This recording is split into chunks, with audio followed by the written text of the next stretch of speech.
మేడారం గద్దెల వద్ద పూజార్ల ధర్నా అయితే ప్రస్తుతం అయితే రాష్ట్ర వ్యాప్తంగా సంచలనంగా మారింది. వరంగల్ ధార్మిక భవనానికి సమ్మక్క సారలమ్మ పేరు పెట్టాలంటూ డిమాండ్ చేస్తున్నారు.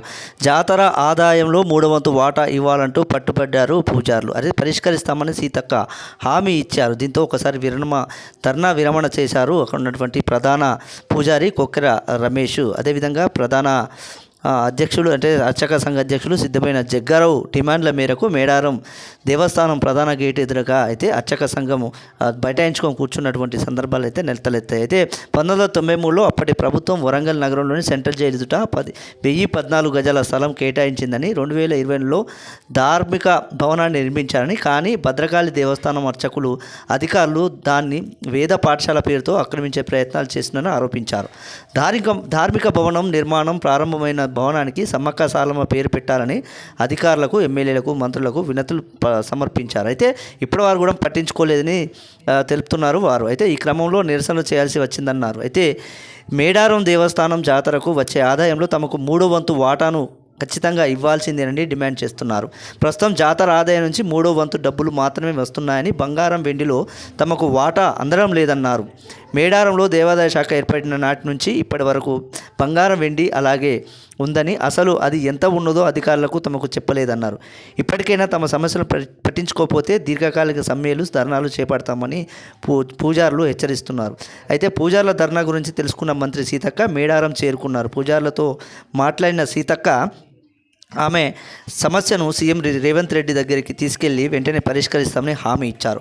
మేడారం దేవస్థానం ఆధారాలను చూపించి ప్రత్యేక జీవో తీసుకువస్తామని, ధార్మిక భవనాన్ని కూడా మేడారం అమ్మవార్ల పేర్లు ప్రకటించి మేడారం దేవస్థానం కార్యనిర్వహణాధికారి ఆధ్వర్యంలోకి తీసుకొస్తామని వారికి వివరించారు. వెంటనే ధర్నాను విరమించుకోవాలని అన్నారు. దాంతో పూజారులు హర్షం వ్యక్తం చేస్తూ మంత్రి సీతక్క హామీకి సంతోషం వ్యక్తం చేస్తూ ధర్నాను విరమించుకున్నారు. ఏది ఏమైనప్పటికీ మేడారం మహాజాతర ఉన్నటువంటి వాళ్ళకు ప్రధాన అర్చకులు అదేవిధంగా పూజారులకు ఉన్నటువంటి డిమాండ్స్ను సత్వరమే పరిష్కరించి వారికి ఉన్నటువంటి అపోహలను తొలగిస్తే చాలా బాగుంటుందని కోరుకుంటున్నారు వరంగల్ వాసులు.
సంతోషాల ఆపోజిట్లో ఉన్న స్థలాన్ని భద్రకాళి దేవస్థానం వాళ్ళు ఆక్రమించుకుంటారని ప్రయత్నం చేస్తున్నారు. ఎందుకంటే 30 సంవత్సరాల క్రితమే అది సమ్మక్క సారలక్క జాతరకు కేటాయించడం జరిగింది. కోరిక జగన్నాథ్ గారు సాలిమిస్ కలెక్టర్ గారు ఉన్నప్పుడు కేటాయించడం జరిగింది.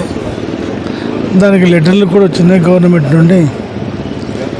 ఒక జియో కూడా తీసిండు, 186 జియో నెంబరు, సర్వే నెంబరు 725. ఆ వైశాల్యం, ఆ భూమి వైశాల్యము 1014 గజములు. ఇది సమ్మక్క సారలమ్మ టెంపుల్ కేటాయించిన ల్యాండ్. కానీ ఇప్పుడు ఏం చేస్తున్నదంటే ఆ ల్యాండ్ని బద్దకాలికి కేటాయిద్దామని ఆలోచన ఉన్నారు. ఈ ల్యాండ్ మాదని మేము ధర్నా చేస్తామని ఒక వారం రోజుల క్రితము మేము లెటర్ ఇచ్చినప్పుడు కమిషనర్ గారు ధర్నా వద్దు, ఒకసారి హైదరాబాద్కు రండి, విషయం మీద తెలుసుకుందాము అని పిలిపించారు. అక్కడ పోయిన తర్వాత కమిషనర్ గారు ఏముండదు, ఒక 6 నెలలు ఉంటాము, తర్వాత వెళ్ళిపోతాము, అంతేకాని ఏం లేదు అనేది మాట్లాడాడు. కాకపోతే అంటే కొంచెం ఆయన ఏమైనా ఉంటే రాసేయండి మాకు, అది మా ల్యాండ్, మేము 30 సంవత్సరాలు కాపాడుకుంటూ వచ్చినాము అని చెప్పడం జరిగింది. కానీ ఆయన ఏం రాసిచ్చడం ఏముంటుంది, ఏం లేదు అని చెప్పడం జరిగింది. ఇక మేము వెళ్ళొచ్చినాము. అది మాకు రాదు అనే ఆలోచనతోనే ఈరోజు ఇక్కడ నిరసన కార్యక్రమాన్ని చేపట్టడం ఒకటి రోజున. దీని భక్తులకి ఎలాంటి ఇబ్బంది లేకుండా భక్తులు దర్శనం చేసుకుంటారు, అదే చేసుకుంటారు. వాళ్ళకి ఇబ్బంది లేకుండా ఇక్కడ నిరసన కార్యక్రమం